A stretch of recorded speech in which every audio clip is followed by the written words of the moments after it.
Сәлеметсіздер ме оқушылар? Ағылшын тілінің 63-ші сабағын бастаймыз. Hello students, how are you? Let's start our new lesson. Our new theme is about present perfect, affirmative and a negative. Learning objectives of the lesson use simple perfect forms of common verbs to express what has happened on a limited range of familiar, general and curricular topics. So, let's repeat after me. New words. Жаңа сөздер. Novels, романдар. Working hard, көп жұмыс жасау. Bestseller. Bestseller өте көп сатылған. Crime story, қылмыстық оқиға.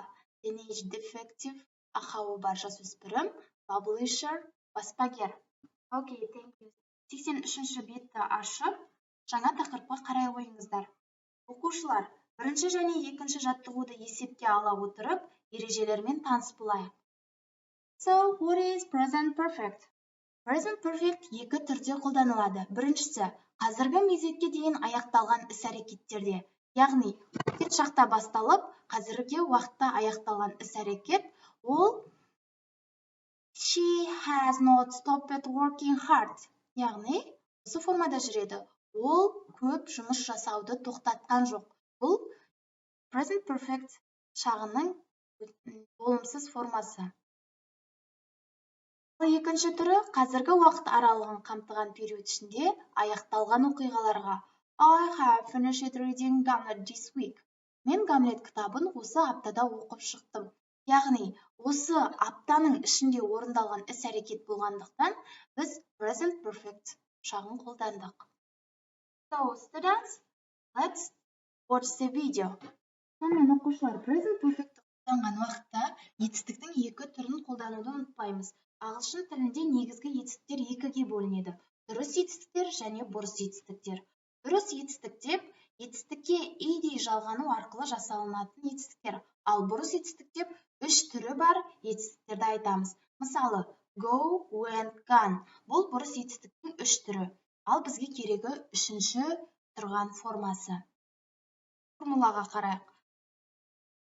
Subject plus have, has plus third form of verb and plus ed, яғни жекеше I, you, we, they бастауыш немесе есімдіктерінде біз have етістігін қолданамыз.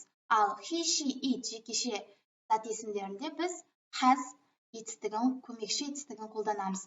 Кейін етістіктің үшінші формасы, яғни бұрыс етістік болса, оның үшінші формасын, ал дұрыс етістік болса, оған ed жалғау арқылы жасаймыз. Енді кезекті мысалдарға берейік.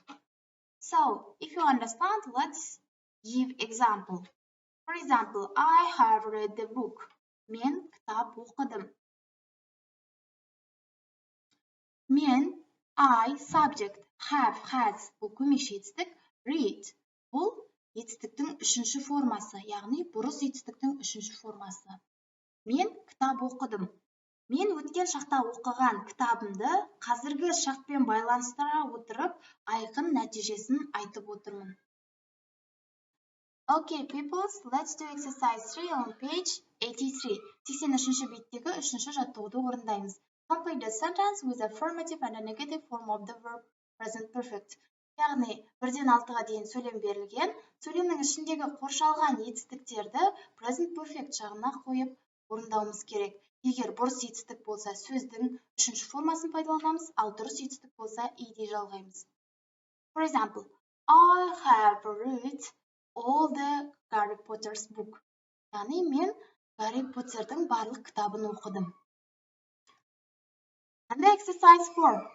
Exercise 4. Complete the text with the correct present perfect form of the verbs in the box. Яғни, қораптың ішіндегі етістіктерді present perfect'ің дұрыс формасына қойып, мәтінді толықтыруымыз керек. And the exercise 5 on page 83. 83-ші беттегі 5-ші жаттығу. It's your homework. Бұл сіздердің үй тапсырмаларыңыз. So, peoples, thank you for your attention. Goodbye.